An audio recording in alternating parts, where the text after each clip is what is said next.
The great hall of Convergence Prime stretched upward like a cathedral made of starlight and cold metal. And Park Sora stood at the back of the human delegation, with her hands clasped behind her back, and her heart beating faster than it should have been for someone who was supposed to be just an observer. She was junior staff, barely 6 months into her posting, and her job was simple: watch, learn, and report back to Earth about how the older species settled their disputes without burning entire star systems. Today, she would learn that some disputes could not be settled fairly. The arbitration chamber hummed with the voices of 100 species, their translators creating a constant whisper of overlapping languages that filled the air like static. And at the center of it all stood a single figure who looked like she had already lost everything. Her name was Kethrani, and she was the last warrior priestess of the Vethkai. Sora had read the briefing files on the shuttle ride to the station, and the numbers had made her stomach turn with a sickness she could not name. The Vethkai had once ruled 17 worlds, and their civilization had burned bright for 12,000 years before the Dominion of Reth had decided that their territory would make an excellent addition to an already bloated empire. Now fewer than 8,000 of them remained, scattered across refugee camps and borrowed corners of stations that belonged to species too weak to refuse them shelter and too frightened to offer them real help. Kethrani stood tall despite everything, her scales catching the light in patterns of deep purple and silver. And the ceremonial armor she wore was older than human civilization itself. The Dominion had invoked something called the Right of Absorption, and Sora had needed 3 different senior diplomats to explain what that meant. It meant that under galactic law, a dying civilization could be challenged to ritual combat, and if they lost, everything they had left belonged to the victor: their worlds, their sacred sites, their genetic archives, their children. Everything. Arbitrator Yulnis clicked and buzzed from the central platform, her insectoid body swaying as she addressed the chamber in a voice that carried no emotion, because her species did not have emotions in any way that humans could understand. The right of absorption has been properly invoked. The translation came through Sora's earpiece, flat and mechanical and utterly indifferent to the horror of what it described. And the Vethkai have exercised their right to demand trial by combat rather than accept immediate dissolution into the Dominion Collective. Kethrani said nothing, but Sora saw her hands tighten into fists at her sides, as is their right under the compact of 17 stars. The Vethkai may name a champion from any recognized species to fight on their behalf, Yulnis continued. And we will now hear from those who wish to offer their service. The chamber fell silent. Sora watched as Kethrani turned to face the assembled delegations, her eyes moving from one section to another with something that might have been hope, if hope had not already died in her chest long ago. The Dominion delegation sat in their elevated box like predators watching wounded prey, and their champion stood among them with his arms crossed over a chest that could have crushed a human skull without effort. His name was Vrethkal, and his record said he had won 43 ritual combats without ever coming close to defeat. The Methrani delegation looked away when Kethrani's gaze found them, and so did the representatives of the Yolvan Confederacy, and the Stellar Communion, and every other power that might have had the strength to make a difference. No one wanted to anger the Dominion. No one wanted to risk diplomatic relations over a dying species that had nothing left to offer. Sora felt her nails digging into her palms as the silence stretched longer and longer, and she thought about her grandmother, who had come to Korea from somewhere else when she was young and frightened. And alone, she thought about the stories her grandmother had told her about what it meant to be unwanted, to be turned away, to stand at the door of safety and watch it close in your face. If no champion comes forward within the next cycle, Yulnis announced, the Vethkai will be declared forfeit. and the rite of absorption will be completed immediately. A countdown appeared on the central display, numbers falling like drops of poison into a wound that was already fatal. Kethrani closed her eyes. Sora stepped forward. The movement was small at first, just a single step away from the back wall of the human section. But it drew attention because humans were not supposed to do anything at these proceedings except watch and take notes. Senior diplomat Chun grabbed her arm with fingers that dug in hard enough to leave bruises, and his voice was a harsh whisper in her ear. "What do you think you are doing?" "Someone has to," Sora said. And she pulled her arm free and walked down toward the central platform where Kethrani stood alone. The Dominion delegation noticed her first, and their laughter rolled through the chamber like thunder from a storm that found the whole situation amusing beyond words. The human was small and soft and utterly unremarkable, barely reaching the shoulder of most species in attendance. And she walked with the steady pace of someone who had not yet realized she was about to volunteer for death. "I offer myself as champion for the Vethkai," Sora said, and her voice did not shake even, though her heart was trying to beat its way out of her chest. Arbitrator Yolnus tilted her head in what might have been confusion or curiosity or something else entirely. "You are human," she said. And it was not a question. "I am." Humans have no treaty obligations to the Vethkai, no strategic interests in their survival, no historical connections that would explain such an offer. Sora looked at Kethrani, who was staring at her with an expression she could not read. "My species does not require a reason to help someone who needs it," Sora said. "And I do not need permission from my government to stand where conscience tells me I should stand." The Dominion representative rose from his seat with a smile that showed too many teeth. "We accept this champion," he said, and the pleasure in his voice made Sora's skin crawl. "And we look forward to showing the galaxy what happens to those who interfere in matters that do not concern them." Vrethkal uncrossed his arms and looked at Sora the way a predator looks at something too small to be worth the effort of killing. The countdown stopped. Kethrani took a step towards Sora, and when she spoke, her voice was rough with something that might have been tears if her species had been capable of crying. "Why would you do this?" Sora thought about her grandmother again, about the stories of closed doors and turned backs and the weight of being alone in a universe that did not care. "Because someone should," she said, "and because I was here when no one else would." The chamber erupted in noise as species who had refused to act moments ago now rushed to discuss what this meant and what would happen next and how they could position themselves to benefit from whatever outcome emerged. Sora ignored all of it. She had 3 days to learn how to fight with a blade she had never held, against an opponent who had been bred for killing since before she was born, in a duel that would determine whether 8,000 people kept their freedom or lost everything. The odds were not in her favor, but she had made her choice, and she would not take it back. Vrethkal rallied with the desperation of a warrior who had finally realized that defeat was possible, and his blade came at Sora with a fury that transcended anything he had shown.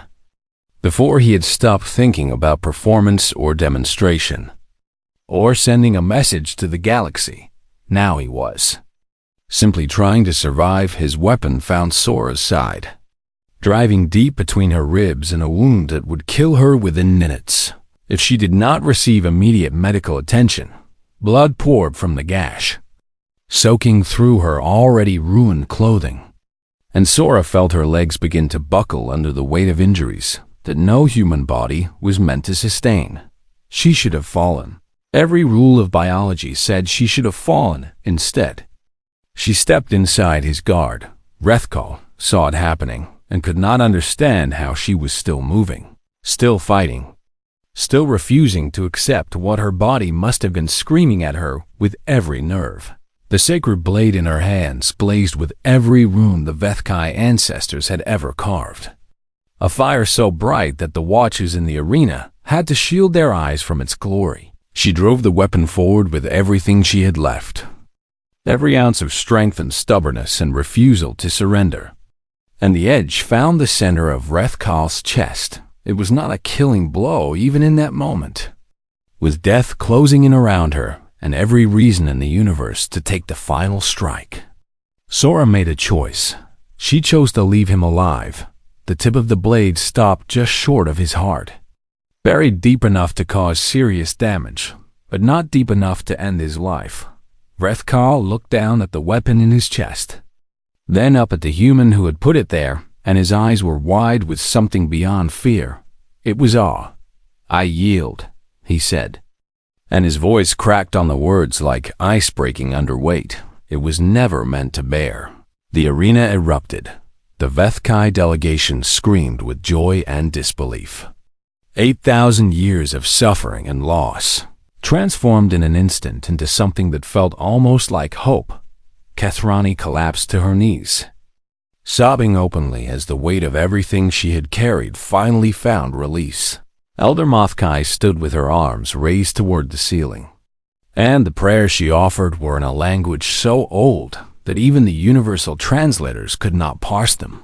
The Dominion delegation rose from their seats and stormed toward the exit without a word, their faces twisted with rage at an outcome they had never considered possible by the sacred laws they had invoked. Their claim to the Vethkai was dissolved. They had nothing. They had lost everything. Sora pulled her blade from Vrethkal's chest and watched him fall to his knees on the arena floor. And then her own legs finally gave out beneath her medical teams rushed from the edges of the arena, their equipment already activated before they reached her side. But Sora barely noticed them.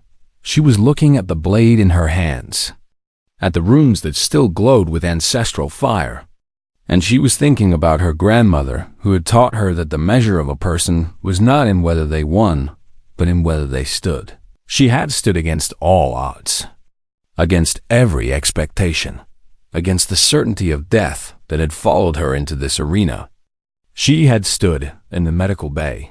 Sora drifted in and out of consciousness as doctors from half a dozen species worked to repair damage that should have been fatal. When she finally woke, truly woke, with clarity and awareness of where she was and what had happened, Kethrani was sitting beside her bed.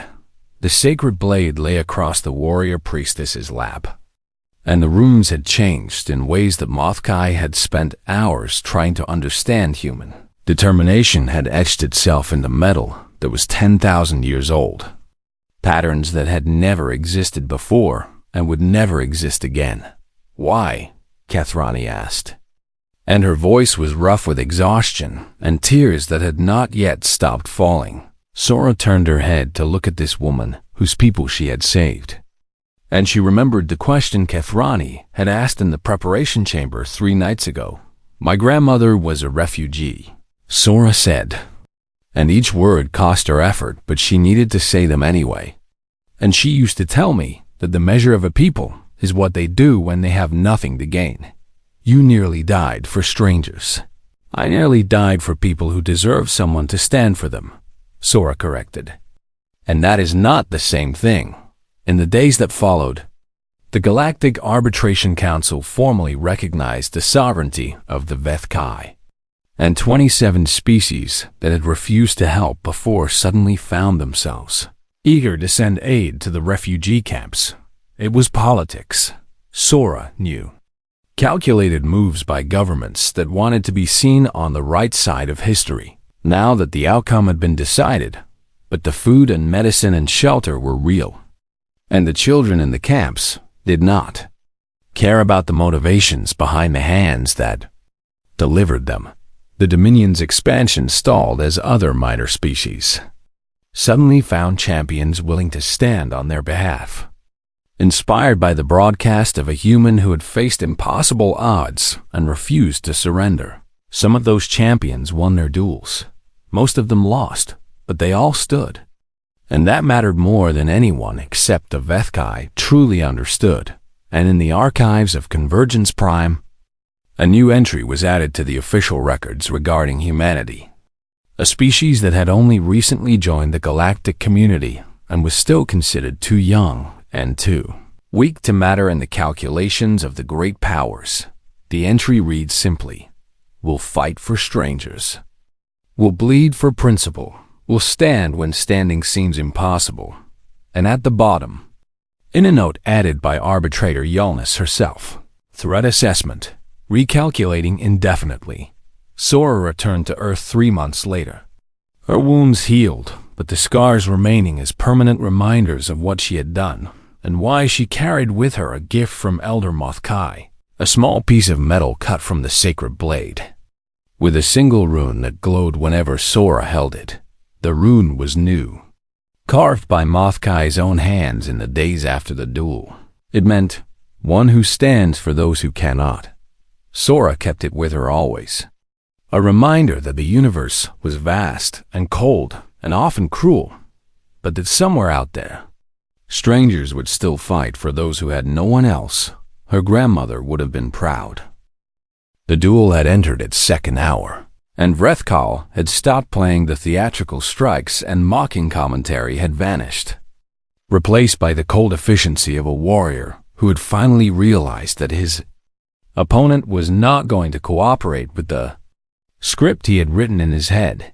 He came at Sora with combinations that had ended the lives of champions from species bred for war, techniques refined over generations of ritual combat, each movement designed to find weakness and exploit it without mercy. Sora blocked what she could and dodged what she could not block, and took wounds when neither option was possible.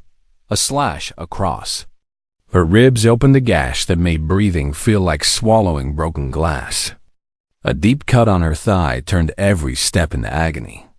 Blood loss had made her vision swim at the edges, and she could feel her body beginning to fail in ways that willpower alone could not fix.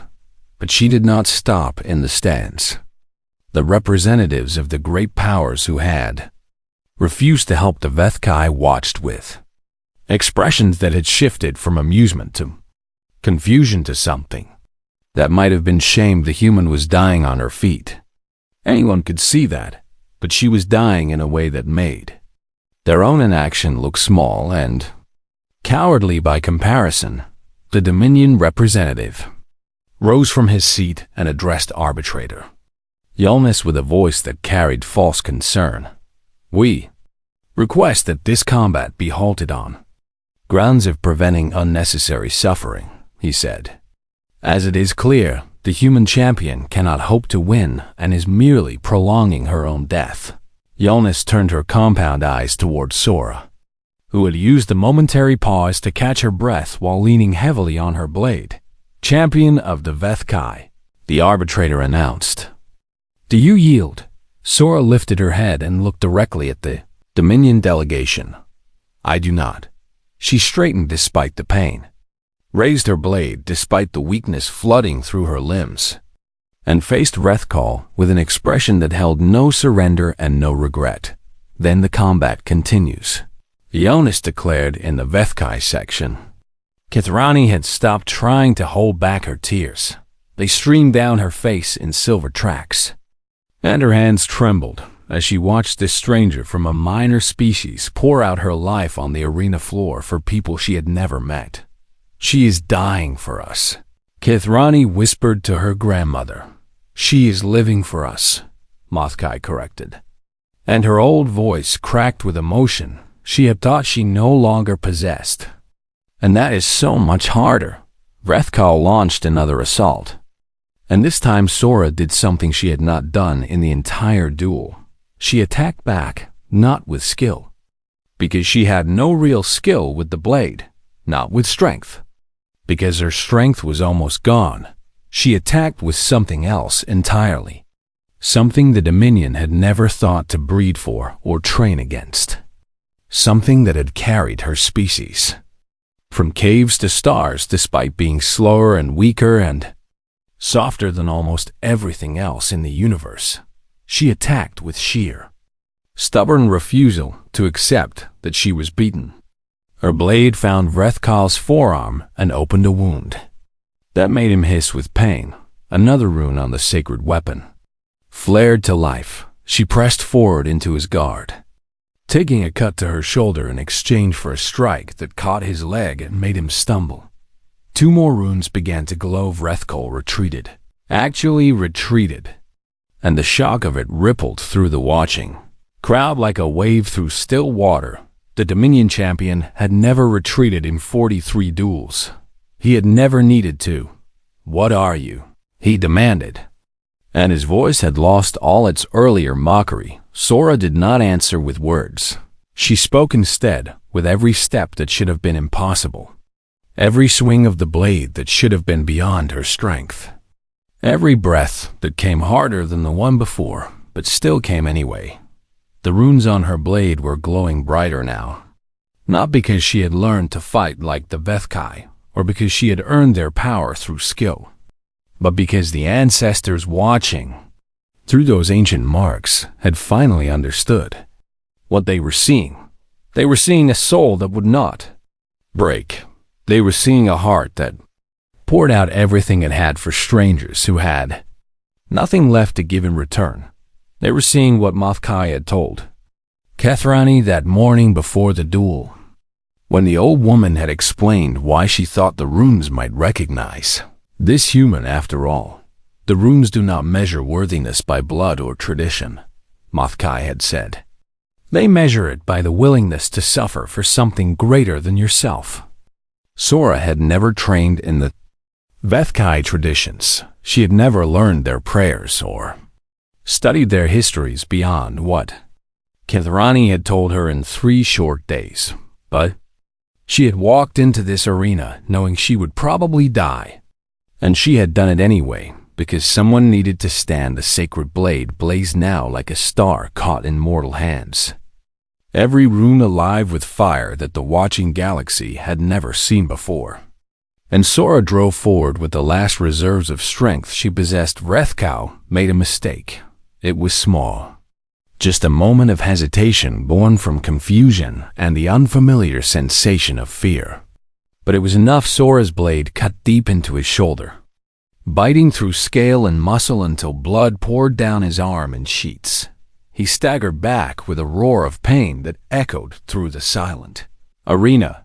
For the first time in 43 duels, Vrethkal, champion of the Dominion, undefeated killer of champions from a dozen warrior species, looked at his opponent with genuine terror in his eyes, because he had finally understood what he was fighting. Not a human, not a softweak, pathetic creature from a minor world. He was fighting something that his people had spent generations trying to breed out of their warriors, something they considered a weakness to be eliminated rather than a strength to be cultivated. He was fighting someone who would not give up, and Vrethkal, who had never learned how to face an opponent who simply refused to stay down, had no idea what to do next.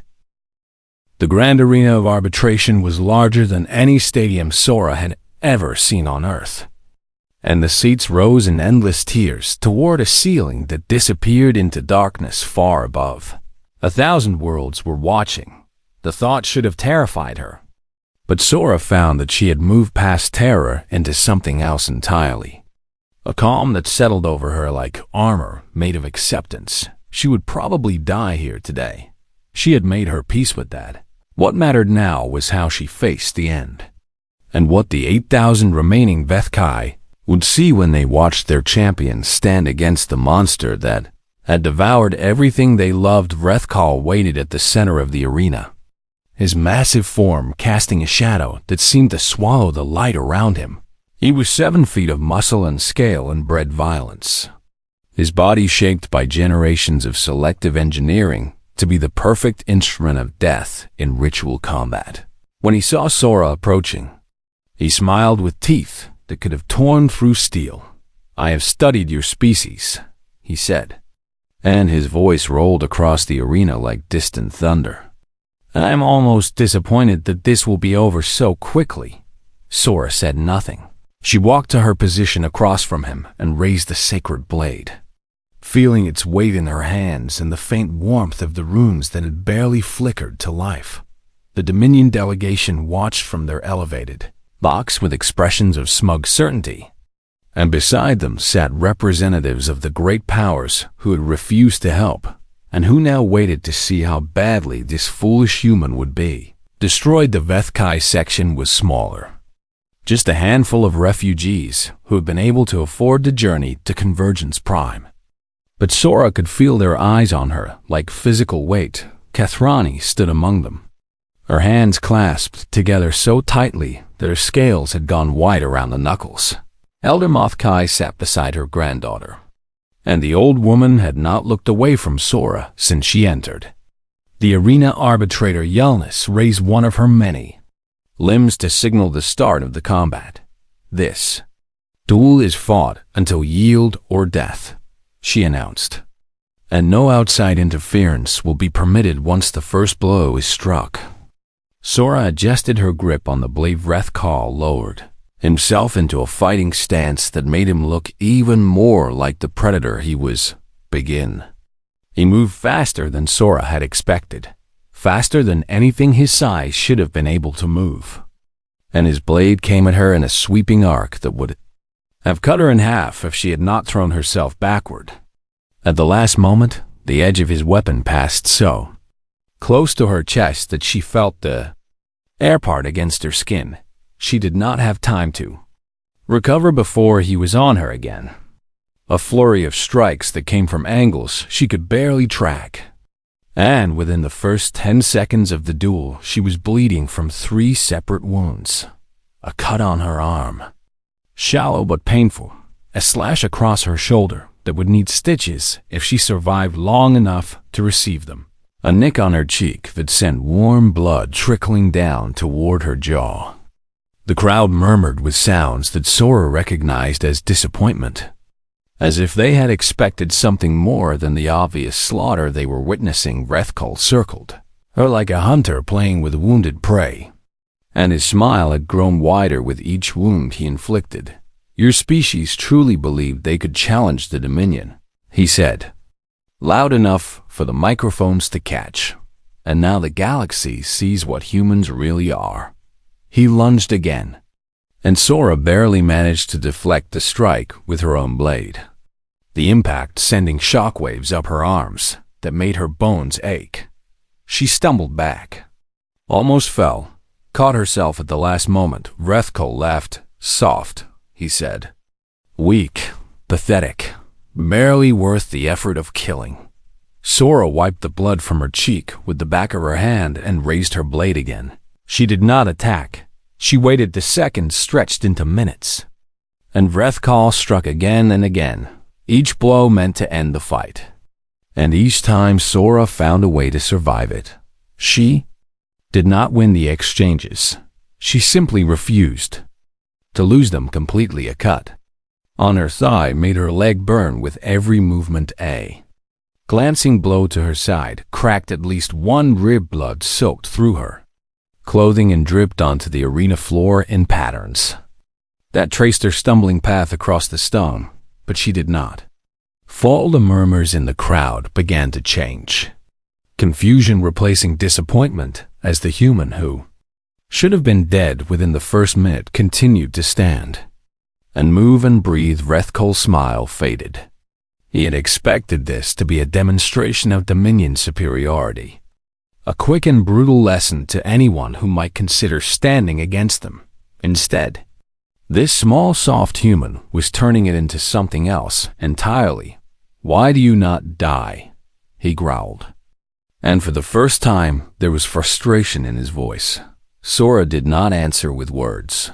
She answered by surviving another exchange, by taking another wound that should have ended her, by refusing to give him the quick victory he craved. And then, in the gap between one of his strikes and the next, she saw an opening. Her blade moved almost without thought, guided by instincts she had not known she possessed, and the edge of the sacred weapon drew a thin line of blood across Vrethkal's palm. First blood. The arena went silent in the Vethkai section. Elder Mothkai rose to her feet with a gasp. that echoed through the sudden quiet on the blade that Sora held in her shaking hands. A single rune began to glow, not brightly, not with the full fire of ancestral power, but with a light that said the weapon had finally begun to understand who carried it and why. Vrethkal stared at the blood-eyes hand like he could not comprehend what he was seeing. In 43 duels, no one had ever made him bleed first. The Dominion delegation shifted in their seats, their expressions of smug certainty cracking just slightly at the edges, and Sora stood in the center of the arena, bleeding from a dozen wounds, but still upright. Still breathing, still fighting. She raised the blade again, and a single glowing rune cast shadows across her blood-streaked face. "I am human," she said, and her voice carried clear and strong across the watching galaxy. "And we do not know how to give up." Vrethkal's frustration twisted into something darker, something that looked almost like the first seeds of genuine fear. He had expected to destroy her in moments. Instead, she had survived long enough to wound him, and the duel was far from over.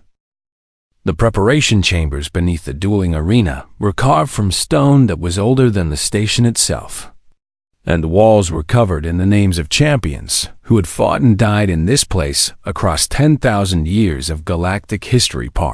Sora read the names as she walked deeper into the tunnels, and she noticed that very few of them appeared more than once. Most champions did not survive long enough to fight a second time. Kathrani walked beside her in silence, and the tension between them had not eased since Sora had made her declaration in the arbitration chamber. The warrior priestess did not understand why this human had thrown her life away for strangers, and Sora did not know how to explain it in words that would make sense to someone who had watched her entire civilization crumble into dust. They reached the chamber where Sora would spend the next 3 days learning everything she could about how to not die immediately when the duel began. An old woman waited for them there. Her scales faded to pale gray with age, her eyes clouded, but still sharp with an intelligence that had survived longer than most species had existed. "This is Elder Mothkai," Kathrani said, and her voice softened in a way that told Sora this person mattered more than anyone else in the universe. "My grandmother and the keeper of our sacred blades." Mothkai studied Sora with those clouded eyes, and Sora felt like she was being weighed and measured, and found wanting in ways she could not even begin to understand. "You are small," the old woman said, "and you are soft, and you are everything the Dominion believes they can crush without effort." "I know," Sora said. "Then why are you here?" "Because no one else would be." Mothkai made a sound that might have been a laugh or might have been a sob, and she reached into the bundle she carried and withdrew a blade that made Sora's breath catch in her throat.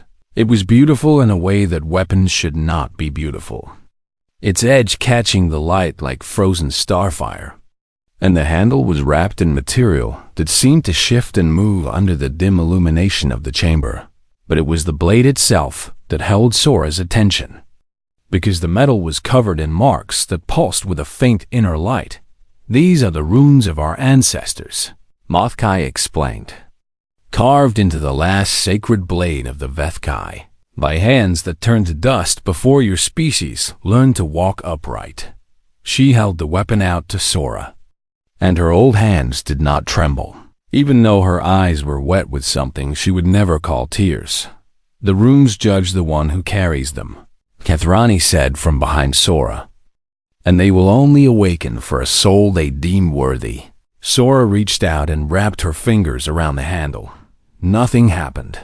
The runes remained dark, the blade cold and lifeless in her grip, and she felt something sink in her chest as she realized what this meant.